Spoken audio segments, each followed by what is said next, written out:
ರಾತ್ರಿ ಕೂಡಿ ಬಂದಂಥ ಎಲ್ಲ ದೇವ ಮಕ್ಕಳಿಗಾಗಿ ನಾನು ದೇವರಿಗೆ ಸ್ತೋತ್ರ ಮಾಡ್ತೇನೆ. ಅದಕ್ಕಾಗಿ ನಾನು ದೇವರಿಗೆ ಸ್ತೋತ್ರ ಮಾಡ್ತೇನೆ.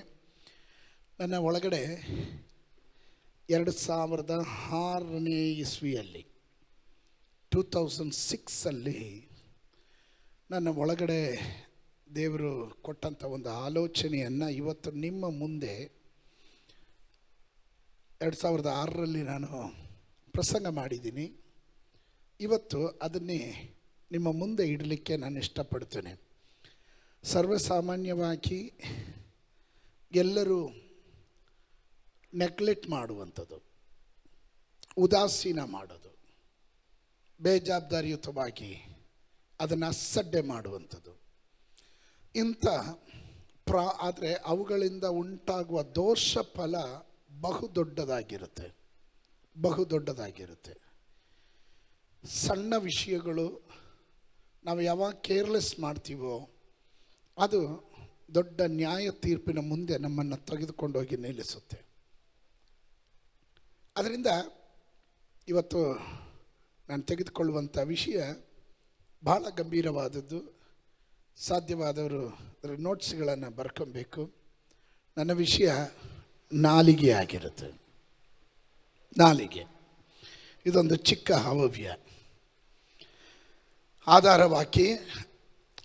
ಆಧಾರವಾಗಿ ಯಾಕೋಬನ ಪತ್ರಿಕೆ 3ನೇ ಅಧ್ಯಾಯ, ಜೇಮ್ಸ್ ಚಾಪ್ಟರ್ 3 ವರ್ಸ್ 2 2ನೇ ವಾಕ್ಯದಿಂದ ನಾವು ಓದಿ ಆರಂಭಿಸೋಣ.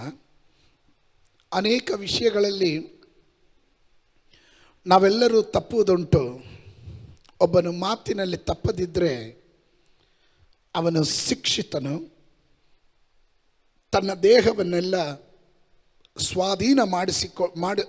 ಸ್ವಾಧೀನಪಡಿಸಿಕೊಳ್ಳುವುದಕ್ಕೆ ಸಮರ್ಥನೂ ಆಗಿದ್ದಾನೆ. ಒಬ್ಬನ ಮಾತಿನಲ್ಲಿ ತಪ್ಪದಿದ್ದರೆ, ನಾವೆಲ್ಲರೂ ವಿವಿಧ ವಿಷಯಗಳಲ್ಲಿ ತಪ್ಪೋದುಂಟು, ವಿ ಡು ಮಿಸ್ಟೇಕ್. ಆದರೆ ಆ ತಪ್ಪು ನಮ್ಮ ಬಾಯಿ ಮಾತಿನಿಂದ ಬರುವಾಗ ಅದು ಎಂಥ ಶಿಕ್ಷೆಗೆ ನಾವು ಗುರಿ ಹಾಕ್ತೀವಿ ಎಂಬುದು ನಾವು ಗಮನದಲ್ಲಿಟ್ಟುಕೊಳ್ಳಬೇಕು. ಇವತ್ತು ಮೊದಲನೇದಾಗಿ 5 ಕಾರ್ಯಗಳನ್ನು ನಿಮ್ಮ ಮುಂದೆ ಹಂಚಿಕೊಳ್ತೀನಿ. ಒಂದು, ನಾಲಿಗೆಯಿಂದ ಉಂಟಾಗುವ ಪಾಪದಿಂದ ಮನುಷ್ಯ ಜೀವನಕ್ಕೆ ಏನೆಲ್ಲ ಕೇಡು ಬರಮಾಡುತ್ತದೆ. ಮನುಷ್ಯ ಜೀವನಕ್ಕೆ ನಾವು ಮಾತನಾಡುವ ಮಾತುಗಳಿಂದ, ನಾಲಿಗೆಯಿಂದ ದುಡುಕಿ ಹೇಳುವ ಮಾತುಗಳಿಂದ ಉಂಟಾಗುವ ಪಾಪಗಳಿಂದ ನಮಗೇನೆಲ್ಲ ಕೇಡುಗಳು ಸಂಭವಿಸುತ್ತದೆ. 2, ನಾಲಿಗೆಯ ಮಾತಿನಿಂದ ಉಂಟಾಗುವ ಪಾಪದಿಂದ ಹಾಗೆ ದುಡುಕಿ ಮಾತನಾಡುವರು, ಅಸಡ್ಡೆಯಾಗಿ ಮಾತನಾಡುವರು, ಅವರುಗಳಿಗೆ ಉಂಟಾಗುವ ಶಿಕ್ಷೆ ಏನು ಎಂಬುದಾಗಿಯೂ, 3ನೇದಾಗಿ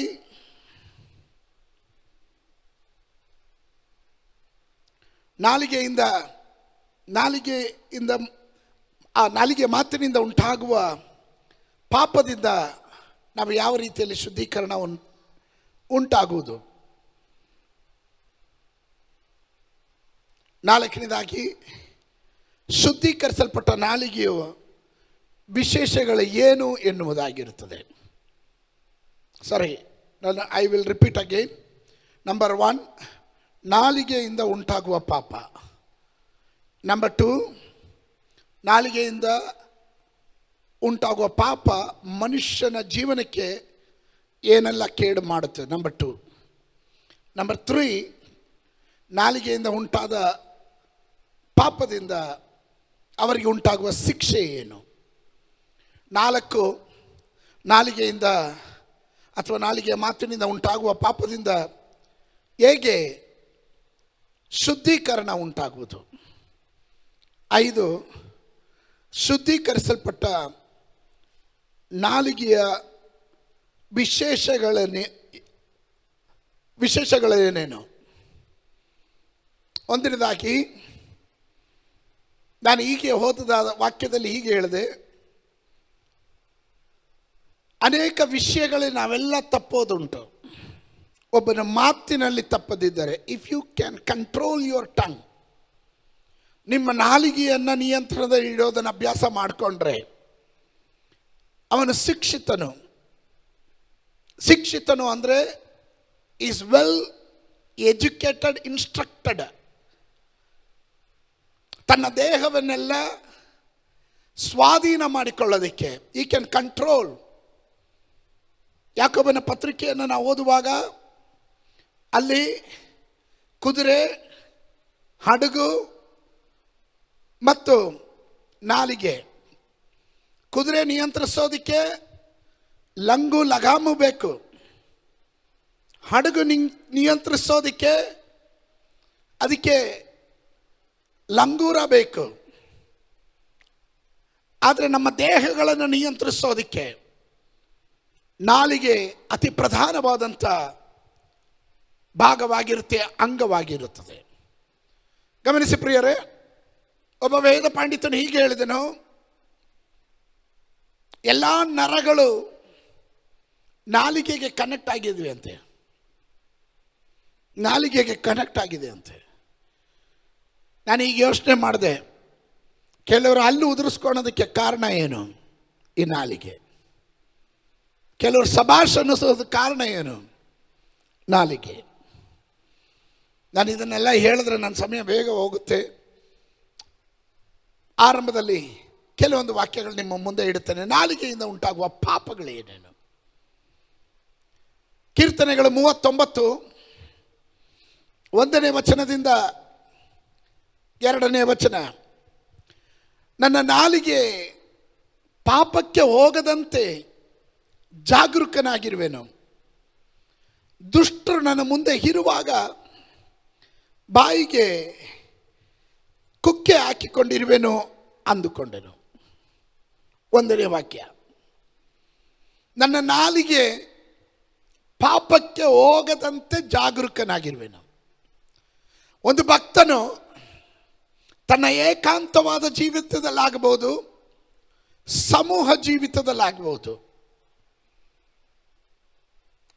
ನೀವು ಒಂಟಿಯಾಗಿರುವಾಗಲೂ ಸಮೂಹವಾಗಿ ಕೂಡಿ ಬರುವಾಗಲೂ ನಿಮ್ಮ ನಾಲಿಗೆಯನ್ನು ನೀವು ಬಹಳ ಜೋಪಾನವಾಗಿ ಕಾದುಕೊಳ್ಳಬೇಕು. ದುಡುಕಿ ಮಾತನಾಡೋದು, ಅನಂತರ ಅದರ ಬೆಲೆ ತೆತ್ತೋದು ಆಗಬಾರದು. ಅದಕ್ಕೆ ದೇವರ ವಾಕ್ಯ ಬಹಳ ಸ್ಪಷ್ಟವಾಗಿ ಹೇಳುತ್ತದೆ, ನನ್ನ ನಾಲಿಗೆ ಪಾಪಕ್ಕೆ ಹೋಗದಂತೆ ಅರ್ದು ಬಿಡದಂತೆ ಜಾಗರೂಕನಾಗಿರುವೆನು, ಎಚ್ಚರವಾಗಿರುವೆನು. ಮಾತಿನಲ್ಲಿ ಮಿತವುಳ್ಳವರಾಗಿರಬೇಕು. ಎಲ್ಲಿ ಏನು ಮಾತಾಡಬೇಕು, ಹೇಗೆ ಮಾತಾಡಬೇಕು, ಯಾರ ಹತ್ರ ಹೇಗೆ ಮಾತಾಡಬೇಕು, ಎಲ್ಲ ಒಂದೇ ಟೋನಲ್ಲಿ ಮಾತಾಡೋಕ್ಕಾಗಲ್ಲ. ಸಂತೋಷ ಬಂದಾಗ ಮಾತಾಡುವ ರೀತಿ ಅಲ್ಲ, ಕೋಪ ಬಂದಾಗ ಮಾತಾಡೋದು. ದುಃಖದಲ್ಲಿ ಅಳ್ತಾ ಇರುವಾಗ ಮಾತನಾಡುವ ಮಾತುಗಳಲ್ಲ. ನೀನು ಸಂತೋಷದಲ್ಲಿ ಕೇಕೆ ಹಾಕಿ ನಗುವಂಥ ಸಂದರ್ಭದಲ್ಲಿ ಮಾತನಾಡುವಂಥ ಮಾತುಗಳು. ಎಲ್ಲವನ್ನ ಒಂದೇ ರೀತಿ ಪ್ರೆಸೆಂಟ್ ಮಾಡೋಕ್ಕಾಗೋದಿಲ್ಲ. ನೀನು ಅದನ್ನು ಕಂಟ್ರೋಲ್ ಮಾಡಬೇಕು, ಜಾಗರೂಕನಾಗಿರಬೇಕು, ಎಚ್ಚರವುಳ್ಳವರಾಗಿರಬೇಕು. ಅದಕ್ಕೆ ಕೀರ್ತನೆಕಾರನು 1ನೇ ಕೀರ್ತನೆಯಲ್ಲಿ ಹೀಗೆ ಹೇಳ್ತಾನೆ. ಕೀರ್ತನೆ 1ನೇ ವಾಕ್ಯದಲ್ಲಿ ನಾವು ಹೀಗೆ ಕಾಣ್ತೇವೆ, ಯಾವನು ದುಷ್ಟರ ಆಲೋಚನೆಯಂತೆ ನಡೆಯದೆ, ಪಾಪಾತ್ಮರ ಮಾರ್ಗದಲ್ಲಿ ನಿಂತುಕೊಳ್ಳದೆ, ಧರ್ಮನಿಂದಕರ ಸಂಗಡ ಕೂತ್ಕೊಳ್ಳದೆ, ಯೆಹೋವನ ಧರ್ಮಶಾಸ್ತ್ರದಲ್ಲಿ ಆನಂದ ಪಡುವವನಾಗಿ ಅದನ್ನೇ ಹಗಲಿರುಳು ಧ್ಯಾನಿಸುವನು, ಅವನೆಷ್ಟೋ ಧನ್ಯನು.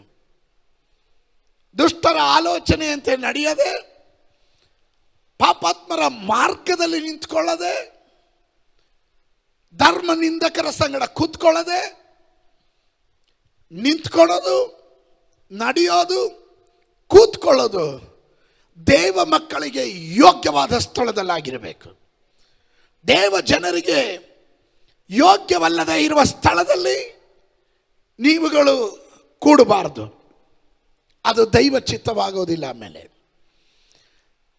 ಎಲ್ಲಿ ನಿಮ್ಮ ನಾಲಿಗೆ ಅರ್ದು ಬಿಡುವಂಥ ಜಾಗ ದುಷ್ಟರ ಆಲೋಚನೆ ಅಂತ ನಡೆಯುವಾಗ, ಪಾಪಾತ್ಮರ ಮಾರ್ಗದಲ್ಲಿ ನಿಂತ್ಕೊಂಡಿರುವಾಗ, ಆವಾಗಲೇ ನೋಡ್ರಿ 10 ಜನ ಜೊತೆಗಿದ್ರೆ, ಫ್ರೆಂಡ್ಸ್ ಇದ್ರೆ, ಆವಾಗ ಡೈಲಾಗ್ಗಳು ಬಂದ್ಬಿಡುತ್ತೆ. ಕೇಳದಿರ ಹಂಗೆ ಅವ್ರ ಜೊತೆ ನಾವು ಆತ್ಮಿಕರು ಅನ್ನೋದು ಮರೆತುಬಿಟ್ಟು ಮಾತಾಡಿರ್ತೀವಿ. ನಿನ್ನ ನಾಲಿಗೆಯನ್ನು ಜಾಗರೂಕವಾಗಿ ನೀನು ಕಾಪಾಡಿಕೊಳ್ಳಬೇಕು. ಧರ್ಮ ನಿಂದಕರು ಅವರ ಸಂಗಡ ಕೂತ್ಕೊಳ್ಬೇಡ್ರಿ, ಅಂಥವ್ರ ಸಹವಾಸ ಬೇಡ ನಮಗೆ. ಪಾಪದ ಪಾಲಿಗೆ ಸತ್ತು ಕ್ರಿಸ್ತನಿಗಾಗಿ ಜೀವಿಸುವುದಕ್ಕೆ ತೀರ್ಮಾನ ಮಾಡಿರೋದು. ನಿಮ್ಮ ಬಾಯಿಂದ ಹೊರಡುವ ಮಾತುಗಳು ದುಷ್ಟನು ಅಂದರೆ ಸೈತಾನನು. ಇಲ್ಲಿ ಕೀರ್ತನಕಾರನು ಹೇಳ್ತಾನೆ, ದುಷ್ಟನು ನನ್ನ ಮುಂದೆ ಇರೋದ್ರಿಂದ, ನನ್ನ ಮುಂದೆ ಇರೋವಾಗ ಬಾಯಿಗೆ ನಾನು ಕುಕ್ಕೆ ಹಾಕಿಕೊಂಡಿರುವೆನು ಅಂತ. ಯಾರು ದುಷ್ಟನು? ಸೈತಾನನು. ನಮ್ಮ ಮುಂದೆ ಇದ್ದಾನೆ, ಅವನು ನಮ್ಮನ್ನು ಅಬ್ಸರ್ವ್ ಮಾಡ್ತಾ ಇದ್ದಾನೆ, ನಮ್ಮ ಮಾತುಗಳನ್ನು ಅವನು ಹೋಲ್ಡ್ ಮಾಡ್ತಾನೆ. ಆ ಮಾತುಗಳಿಂದ ದೇವರ ಮುಂದೆ ನಮ್ಮನ್ನು ನ್ಯಾಯ ತೀರ್ಪಿನ ಸಮಯದಲ್ಲಿ ಈ ಮಾತುಗಳನ್ನು ಎತ್ತ ಹಾಡ್ತಾನೆ. ಅದರಿಂದ ನಾವು ಎಚ್ಚರವುಳ್ಳವರಾಗಿರಬೇಕು. ಜಕರ್ಯನು ಬರೆದ ಪ್ರವಾದನೆ ಗ್ರಂಥ 3ನೇ ಅಧ್ಯಾಯದಲ್ಲಿ ಬರುವಾಗ, ಮಹಾಯಾಜಕನಾದಂಥ ಯೋಷುವನು ಯೆಹೋವನ ದೂತನ ಮುಂದೆ ನಿಂತಿರುವುದನ್ನು ಯೆಹೋವನು ನನಗೆ ತೋರಿಸಿದನು.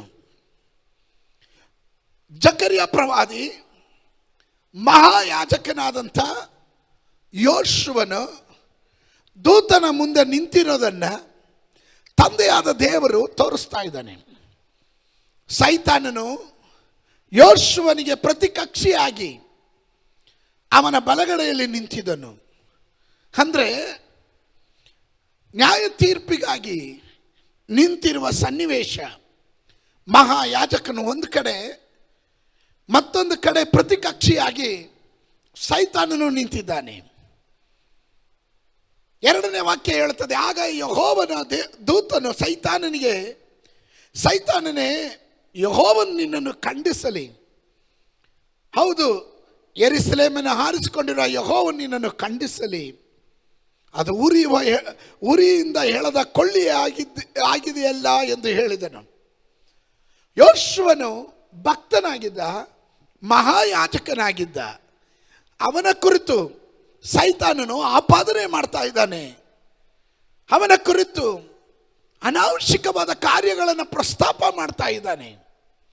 ಸೈತಾನನ ಕುರಿತು ಹೇಳುವಂಥ ಮಾತು, ಅವನು ಆಪಾದಿತನು, ಅವನು ಸುಳ್ಳುಗಾರ, ಅವನು ಕಳ್ಳ, ಅವನು ದುಷ್ಟ, ಹೀಗೆ ನಾನಾ ಹೆಸರಿನಿಂದ ಅವನು ಕರೆಯಲ್ಪಡ್ತಾನೆ.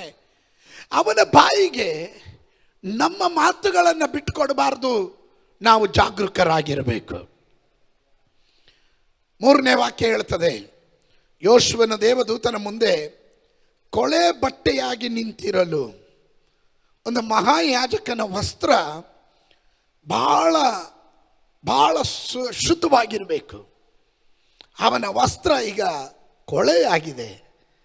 ಕೊಳೆ ಬಟ್ಟೆಯಿಂದಾಗಿ ನಿಂತಿರೋದನ್ನು ದೇವದೂತನು ತನ್ನ ಸೇವಕರಿಗೆ ಇವನ ಕೊಳೆ ಬಟ್ಟೆಗಳನ್ನು ತೆಗೆದು ಬಿಡ್ರಿ ಎಂದು ಅಪ್ಪಣೆ ಕೊಟ್ಟನು. ಅವನಿಗೀಗೋ ನಿನ್ನ ದೋಷವನ್ನು ನಿನ್ನಿಂದ ತೊಲಗಿಸಿದ್ದೇನೆ, ದೋಷವನ್ನು ತೊಲಗಿಸಿದ್ದೇನೆ, ನಿನಗೆ ಶ್ರೇಷ್ಠ ವಸ್ತ್ರಗಳನ್ನು ತೊಡಿಸುವೆನೆಂದು ಹೇಳಿದನು. ಸಿ, ದಿಸ್ ಇಸ್ ವಾಟ್, ಆ ದೋಷ ವಸ್ತ್ರಗಳು ಮೈಲಿಗೆ ಆಗತಕ್ಕಂತೆ ಅದನ್ನು ಪಾಯಿಂಟ್ ಔಟ್ ಮಾಡೋದಕ್ಕೆ ಪ್ರತಿಕಕ್ಷಿಯಾಗಿ ನಮ್ಮನ್ನು ನೋಡ್ರಿ, ಒಂದು ಆಡಳಿತ ಪಕ್ಷ ಇದ್ರೆ ಒಂದು ವಿರೋಧ ಪಕ್ಷ ಇದ್ದೇ ಇರುತ್ತೆ. ದೇವ ಮಕ್ಕಳ ನೀತಿಯಿಂದ ಜೀವಿಸಿದ್ರೆ ಅನೀತಿಯ ಕಾರ್ಯಗಳನ್ನು ಮಾಡುವ ದುಷ್ಟಾತ್ಮನು ಇರ್ತಾನೆ. ನಾವು ಎಚ್ಚರ ಉಳ್ಳವರಾಗಿರಬೇಕು, ಎಚ್ಚರ ಉಳ್ಳವರಾಗಿರಬೇಕು. ಹಾಗಾದರೆ ಪಾಪಕ್ಕೆ ಕಾರಣವಾಗುವಂಥ ಮಾತುಗಳು ಯಾವ್ಯಾವುದು? ಓದೋಣ. ಯೋಬನ ಪುಸ್ತಕ 16ನೇ ಅಧ್ಯಾಯ, ಬುಕ್ ಆಫ್ ಜೋಬ್, ಚಾಪ್ಟರ್ 16, 16ನೇ ಅಧ್ಯಾಯ. 2 ಮತ್ತು 3ನೇ ವಚನ. ಸಂದರ್ಭ, ಯೋಬನ ಸ್ನೇಹಿತರು ಬರ್ತಾ ಇದ್ದಾರೆ. ಯೋಬನು ಬಹಳ ಬಾಧಿಸಲ್ಪಟ್ಟವನಾಗಿ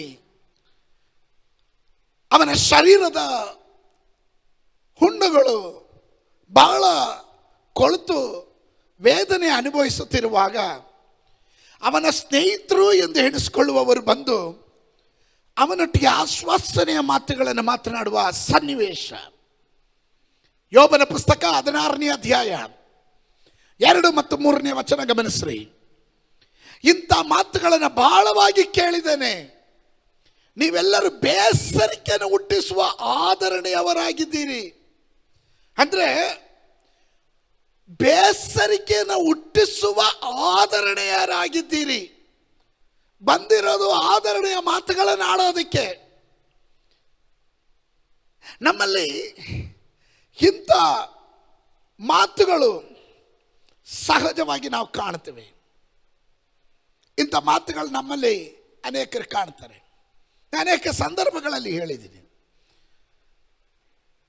ಏನೋ ಈಗ ಒಂದು ಉದಾಹರಣೆ ಹೇಳಿದ್ರೆ, ಮದುವೆ ಆಯಿತು, ಅವರಿಗೆ 1 ವರ್ಷನೋ 2 ವರ್ಷನೋ ಇಲ್ಲ 4 ವರ್ಷನೋ 5 ವರ್ಷನೋ ಮಕ್ಕಳಾಗಿಲ್ಲ. ಅವರ ವೀಕ್ನೆಸ್ ಗೊತ್ತು, ಅವರ ವೇದನೆ ಗೊತ್ತಿತ್ತು ಹೋಗಿ ಏನು ಗೊತ್ತಾ ಕೇಳೋದು, ಏನಮ್ಮ ಏನು ವಿಶೇಷ ಇಲ್ವಾ? ಇದನ್ನು ಕೇಳುವಾಗ ಏನೋ ಸಂತೋಷವಾಗಿ ಕೇಳ್ತಾ ಇದ್ದಾರೆ ಅನ್ನೋ ರೀತಿಯಲ್ಲಿ ಇದು ಬೇಸರಿಕೆಯನ್ನು ಹುಟ್ಟಿಸುವ ಆದರಣೆಯ ಮಾತು. ಇದು ನಿಜವಾಗ್ಲೂ ಆದರಣೆಯ ಮಾತಲ್ಲ, ಇವರನ್ನ ಚುಚ್ಚುವಂಥದ್ದು. ಯೋಬನನ್ನ ಅವನ ಸ್ನೇಹಿತರು ಯೋಬನಿಗೆ ಆಶ್ವಾಸನೆ ಮಾತುಗಳನ್ನು ಹೇಳೋದಕ್ಕೆ ಬಂದಿದ್ದಾರೆ. ಅಲ್ಲಿ ಗಮನಿಸ್ರಿ, 3ನೇ ವಾಕ್ಯ ಹೇಳುತ್ತದೆ, ಒಣ ಮಾತುಗಳಿಗೆ ಪಾರವಿಲ್ಲವೋ? ಯಾವ ನೋವಿನಿಂದ ಈ ಉತ್ತರ ಕೊಟ್ಟಿ? ಒಣ ಮಾತಿನಿಂದ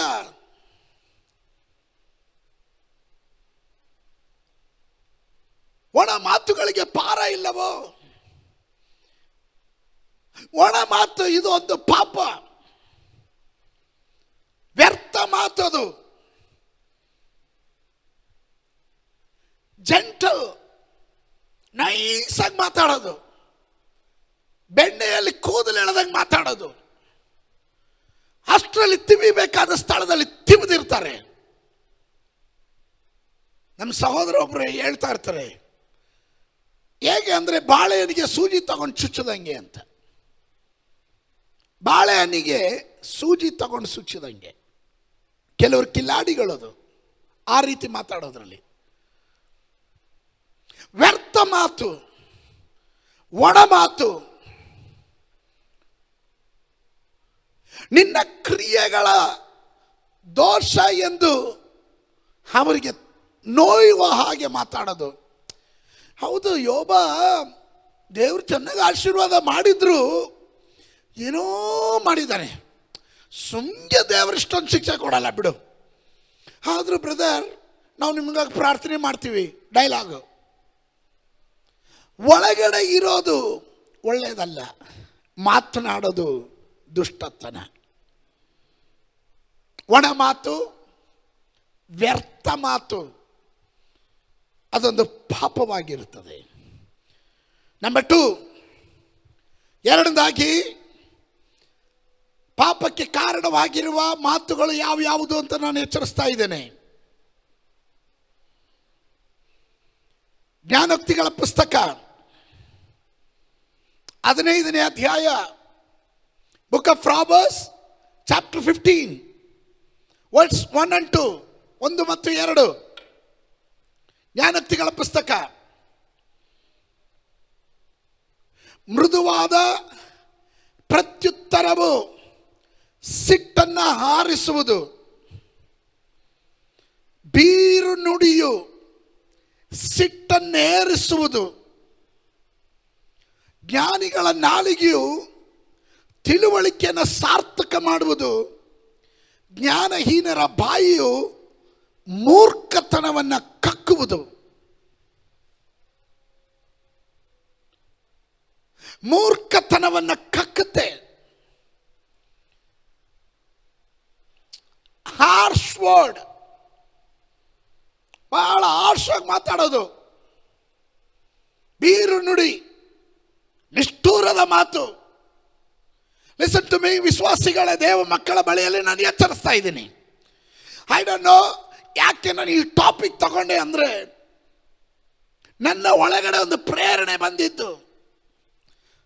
ಮಾಡಿದವನ್ ಪಾಪ ಆಡ್ದವನ್ ಬಾಯಲ್ಲಿ ಅಂತ ಕನ್ನಡದಲ್ಲಿ ಒಂದು ನಾಣ್ಣುಡಿ ಹೇಳ್ತೀವಿ ನಾವು. ಯಾರೋ ಮಾಡಿರ್ತಾರೆ ಪಾಪ, ಅದ್ರ ಕುರಿತು ಮಾತನಾಡ ನೀನು ಆ ಪಾಪಕ್ಕೆ ಗುರಿ ಆಗಬೇಡ. ಅದರಿಂದ ನೀನು ಎಚ್ಚರಿಸ್ತಾ ಇರೋದು. ನಾಲಿಗೆಯನ್ನು ಜಾಗರೂಕತೆಯಲ್ಲಿ ಇಟ್ಕೊಳ್ಬೇಕು. ಆರೋಗ್ಯ ಇದ್ದಾಗ, ಹಣ ಇದ್ದಾಗ, ಎಲ್ಲ ಕಾರ್ಯಗಳು ಚೆನ್ನಾಗಿ ನಡೆಯುವಾಗ ನೀನು ಮೈ ಮರೆತು ಮಾತನಾಡುವ ಪ್ರತಿಯೊಂದು ಮಾತಿಗೂ ದೇವರ ವಾಕ್ಯದ ಪ್ರಮಾಣದಲ್ಲಿ, ದೇವರ ಸನ್ನಿಧಾನದಲ್ಲಿ ನೀನು ಬೆಲೆ ತೆತ್ತಬೇಕಾಗುತ್ತೆ. ಬೀರು ನುಡಿ, ಹಾರ್ಷಾಗಿ ಮಾತಾಡೋದು. ಇಲ್ಲಿ ಜ್ಞಾನಿಗಳಲ್ಲಿ ಜ್ಞಾನಿಯಾದ ಸಲೋಮನ್ ಹೇಳ್ತಾನೆ, ಮೃದುವಾದ ಪ್ರತ್ಯುತ್ತರವು ಸಿಟ್ಟನ್ನು ಆರಿಸುತ್ತೆ. ಕೆಲವರು ಮಾತಾಡಿದ್ರೆ ಕೋಪ ಪಕ್ಕದ ಏರಿಯಾದಲ್ಲಿದ್ದರೂ ಹುಡ್ಕೊಂಡು ಓಡಿ ಬಂದ್ಬಿಡುತ್ತೆ ನಮ್ಮಲ್ಲಿ. ಕೆಲವರು ರೀತಿ ಅದು. ನಾವು ಸುಮಾರು ಸಾತಿ ಸುಮಾರು ಜನರನ್ನ ಅಬ್ಸರ್ವ್ ಮಾಡಿದ್ದೀನಿ. ಈ ವಾಕ್ಯ ನೀವು ಅಂಡರ್ಲೈನ್ ಮಾಡಿ ಇಟ್ಕೊಳ್ರಿ. ಮೃದುವಾದ ಪ್ರತ್ಯುತ್ತರವು ಅಂದರೆ, ಪ್ರತ್ಯುತ್ತರ ಯಾರಾದರೂ ಏನಾದರೂ ಕೇಳಿದ್ರೆ ಒರಟಾಗಿ ಉತ್ತರ ಕೊಡೋದು. ಏನು, ಹೌದು, ಹಂಗೆ ಅಂದರೆ ಪಕ್ಕದಲ್ಲಿ ಇರೋವನಿಗೆ ಸಿಟ್ಟು ಏರ್ಬಿಡುತ್ತೆ. ಹೌದಾ ಬ್ರದರ್, ಆಯಿತು ಬ್ರದರ್, ಓಕೆ ಬ್ರದರ್, ಸರಿ ಬ್ರದರ್, ನೋಡ್ಕೊತೀನಿ ಬ್ರದರ್, ಆಯಿತು ಬ್ರದರ್, ತಪ್ಪಾಗಿರ್ಬೋದು ಬ್ರದರ್, ಗೊತ್ತಿರಲಿಲ್ಲ ಬ್ರದರ್. ಇದು ಅವನು 4 ಬಾರಿಸ್ಬೇಕು ಅಂತ ಬಂದ್ರೂ ಒಳ್ಳೆ ಮನುಷ್ಯ ಇದ್ದಾನೆ ಬಿಡ. ಮೃದುವಾದ ಪ್ರತ್ಯುತ್ತರವು ಸಿಟ್ಟನ್ನು ಆರಿಸುವಂಥದ್ದಾಗಿದೆ. ನೀವು ಸ್ತೋತ್ರ ಹೇಳಲ್ಲ ಇವತ್ತು, ಯಾಕಂದರೆ ನಾಲಿಗೆ ಕುರಿತು ಮಾತಾಡ್ತಾ ಇರೋದು. ಸ್ತೋತ್ರ ಸ್ತೋತ್ರ ಸ್ತೋತ್ರ ಸ್ತೋತ್ರ. ಗಂಡ ಕೆಲಸದಿಂದ ಬರ್ತಾನೆ, ಏನೋ ಒಂದು ಅರ್ಧ ಗಂಟೆ ಲೇಟ್ ಆಯಿತು. ಮನೆ ಒಳಗಡೆ ಬರಬೇಕಂದ್ರೆ ಬಾಗಿಲ ಹತ್ರನೇ, ಗೇಟ್ ಹತ್ರನೇ ನಿಂತಿರ್ತಾಳೆ ಹೆಂಡತಿ. ಗಂಡನ ನೋಡಿ ಹೇಳೋದು, ಲೇಟು ಏನಕ್ಕೆ ಅಂತ ನಂಗೆ ಗೊತ್ತಾಯಿತು, ಅವಳ ಜೊತೆ ಬಂದು ಇಳಿದಿದ್ದು ನಾನು ನೋಡಿದೆ. ಸ್ತೋತ್ರ. ಅವನ ಕೋಪ ಬರೆದ್ರೆ ಇರುತ್ತಾ, ಅವನ ಗೇಟ್ ತೆಗೆದಿದ್ರೆ ಬಾರಿಸ್ತಾನೆ. ಸ್ತೋತ್ರ. ಹೇಳಿದ್ರೆ ಇದ್ದಾಗ ನನಗೊಂದು ಸಂಶಯ, ಹೆಂಡತಿಯರು ಹಾಗೆ, ಗಂಡಂದಿರು ಕೆಲವರು ಹಾಗೆ. ಎಲ್ಲೋಗಿದ್ದೆ, ಯಾವನ ಜೊತೆ ಹೋಗಿದ್ದೆ, ಹೀಗೆಲ್ಲ ಮಾತಾಡುವಾಗ ಪಾಪ ಹೆಣ್ಣೆಂಗ್ಸು ಅವಳು ಬಾರ್ಸೋಕ್ಕಾಗಲ್ಲ, ಆದರೆ ಅವಳ ಮನಸ್ಸಲ್ಲಿ ನಿನ್ನನ್ನು ಕೊಚ್ಚಾಕ್ಬಿಟ್ಟಿರ್ತಾಳೆ. ಸ್ತೋತ್ರ. ಬೀರು ನುಡಿ, ಹಾರ್ಶ್ ವರ್ಡ್. ಒಂದನೇದು ಒಣ ಮಾತು, ಎರಡನೇದು ಬೀರು ನುಡಿ. ಬೀರು ನುಡಿ ಸಿಟ್ಟನ್ನು ಏರಿಸುತ್ತೆ. ದಯವಿಟ್ಟು ನಾನು ಹೇಳ್ತೀನಿ ಕೇಳ್ರಿ, ಟಾಕ್ ವಿತ್ ಪೊಲೈಟ್ಲಿ. ಪೊಲೈಟಾಗಿ ಮಾತಾಡು. ನನಗೆ ಬಹಳ ಆಶ್ಚರ್ಯ ಅಂದರೆ, ಈ ಪಾಶ್ಚಿಮಾತ್ಯ ದೇಶದ ಕಡೆ ಅಮೇರಿಕಾದಲ್ಲಿ ನಾನು ಅಲ್ಲಿ ಹೋದಾಗ ಗಮನಿಸಿದಂಥ ಅಂಶ, ನನ್ನ ಕೆಲವೊಂದು ಸಹೋದರರು ಅವರು ಬಂದು ನನ್ನ ಜೊತೆ ಬ್ರೇಕ್ಫಾಸ್ಟಲ್ಲಿ ಅಥವಾ ಡಿನ್ನರು ಲಂಚೆಲ್ಲ ಕುತ್ಕೊಂಡಿರುವಾಗ ಅವರು ಅಲ್ಲಿನ ಸ್ಟೋರಿಗಳನ್ನು ಹೇಳ್ತಾ ಇರ್ತಾರೆ. ಅದರಲ್ಲಿ ಅವ್ರು ಹೇಳಿದ್ರು, ಕೆಲಸ ಕಳ್ಕೊಳೋದು ಹೆಂಗೆ ಅಂತ. ಅಲ್ಲೆಲ್ಲ ಏನು ನೀಟಾಗಿ ಹೋಗಿದ ತಕ್ಷಣ ಎಲ್ಲ ದಿನ ಕೆಲಸಕ್ಕೆ ಹೋದಂಗೆ ಹೋಗ್ತಾರೆ. ಬೆಳಗ್ಗೆ ಹೋಗಿದೆ, ಅದರ ಮ್ಯಾನೇಜರೋ ಇಲ್ಲ HR ಯಾರಾದರೂ ಇರ್ತಾರೆ, ಅವರು ಇವ್ರನ್ನ ಕರೆದ್ಬಿಟ್ಟು, ಅವ್ರ ಹೆಸರು ಜಾನ್ ಅಂತ ಇರಲಿ, hi John, good morning, how are you ಅಂತಾರೆ. ಇದು ಕೇಳುವಾಗಲೇ ಅವ್ನಿಗೆ ಭಾಳ ಖುಷಿ. I am fine, God, I am doing fine ಅಂತ ಹೇಳ್ತಾನೆ. Oh that's good, come have a cup of coffee ಅಂತಾರಂತೆ. ಕರ್ಕೊಂಡೋಗಿ ಕಾಫಿ ಎಲ್ಲ ಕುಡಿಸ್ಬಿಟ್ಟು ಅವ್ರ ಕೈಯಲ್ಲಿರೋಂಥ ಲ್ಯಾಪ್ಟಾಪು ಇದು ಎಲ್ಲ ಈಸ್ಕೊಂಡು ನಿಮ್ಮನ್ನು ಫೈರ್ ಮಾಡಿದ್ದೀವಿ ಅಂತ ಕೂಲಾಗಿ ನಗನಗ್ತಾ ಹೇಳ್ಬಿಟ್ಟು ಕಳಿಸ್ಬಿಡ್ತಾರಂತೆ. ಹಾಂ, ಇವನು ಕೆಲಸ ಕಳ್ಕೊಂಡಿರೋ ದುಃಖ ಸಿಟ್ಟು ಎಲ್ಲ ತೋರಿಸೋಷ್ಟರಲ್ಲಿ ಇವನು ಗೇಟಿಂದ ಹೊರಗಡೆ ಬಂದು ಮನೆಗೆ ಸೇರಿರ್ತಾನೆ. ಕೆಲವರು ಸಿಟ್ಟೇರಿಸುವ ರೀತಿಯಲ್ಲಿ ಮಾತಾಡೋದು. ಪೊಲೈಟಾಗಿ ಮಾತಾಡ್ರಿ. ಹೆಂಗಸರು ಗಂಡಸರು ಭಾಳ ಗಮನಿಸಬೇಕಾದಂಥ ಅಂಶ. ನಮ್ಮಲ್ಲಿ ಕನ್ನಡದಲ್ಲಿ ಒಂದು ಮಾತನ್ನು ಹೇಳ್ತಾರೆ, ಮರ್ಯಾದೆ ಕೊಟ್ಟು ಮರ್ಯಾದೆ ತೆಗೆದುಕೋ ಅಂತ. Give respect and take respect ಅಂತ. ಸಣ್ಣವರಾಗ್ಬೋದು, ದೊಡ್ಡವರಾಗ್ಬೋದು, ಬಡವನಾಗ್ಬೋದು, ಶ್ರೀಮಂತನಾಗ್ಬೋದು, ಹಿರಿಯನಾಗ್ಬೋದು, ಕಿರಿಯನಾಗ್ಬೋದು, ವಿದ್ಯಾವಂತನಾಗ್ಬೋದು, ಅವಿದ್ಯಾವಂತನಾಗ್ಬೋದು, ಕೂಲಿಯವನಾಗಿರ್ಬೋದು, ಆಫೀಸರ್ ಆಗಿರ್ಬೋದು, ಎಲ್ಲರ ಬಳಿಯಲ್ಲೂ ಗೌರವಯುತವಾಗಿ ನೀನು ಮಾತನಾಡು. ಅದೇ ಗೌರವ ನಿನಗೆ ವಾಪಸ್ ಸಿಗುತ್ತೆ. ಬೀರು ನುಡಿ ಇದು ಒಂದು ಪಾಪವಾಗಿದೆ. ಯು ಆರ್ ಥಿಂಕಿಂಗ್ ನಾನೇನೋ ದೊಡ್ಡ ವ್ಯಕ್ತಿ ಅಂತ. ಇಲ್ಲ, ನೀನು ದಡ್ಡ ವ್ಯಕ್ತಿ. ದೊಡ್ಡ ಅಲ್ಲ, ದಡ್ಡ.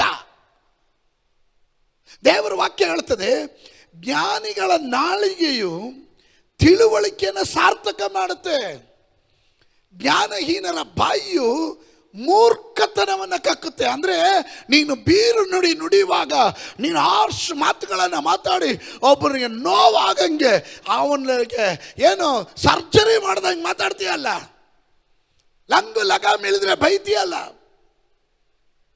ಅವಾಗ ಯೋಚನೆ ಮಾಡು, ನಿನ್ನ ಮೂರ್ಖತನವನ್ನು ನೀನು ಬಾಯಿಂದ ಕಕ್ತಾ ಇದೀಯಾ ಅಂತ. ನಾನು ಹೇಳಿದಲ್ಲ, ಜ್ಞಾನಿಗಳಲ್ಲಿ ಜ್ಞಾನಿಯಾದಂಥ ಸಲೋಮನ್ ಹೇಳ್ತಾ ಇದ್ದಾನೆ. ಮೂರನೇದಾಗಿ ದುಡುಕಿನ ಮಾತು. ದುಡುಕಿನ ಮಾತು. ನಮ್ಮಲ್ಲಿ ಅನೇಕರು ಈ ಡೈಲಾಗ್ ಸಾಧಾರಣವಾಗಿ ಹೇಳೋದು, ದುಡುಕಿ ಮಾತಾಡ್ಬಿಟ್ಟೆ, ಮಾತಾಡಬಾರ್ದಾಗಿತ್ತು, ದುಡುಕಬಾರ್ದಾಗಿತ್ತು. ಜ್ಞಾನೋಕ್ತಿಗಳ ಪುಸ್ತಕ ಪ್ರಾಬೋರ್ಸ್ 29. ನೀವು ನನ್ನ ಜೊತೆ ಇದ್ರೆ ಗಟ್ಟಿಯಾಗಿ ಒಂದು ಆಮೇಲೆ ಹೇಳ್ರಿ.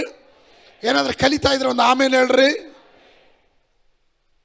ಜ್ಞಾನೋಕ್ತಿಗಳ ಪುಸ್ತಕ 29:20. ದುಡುಕಿ ಮಾತನಾಡುವವನನ್ನು ನೋಡು,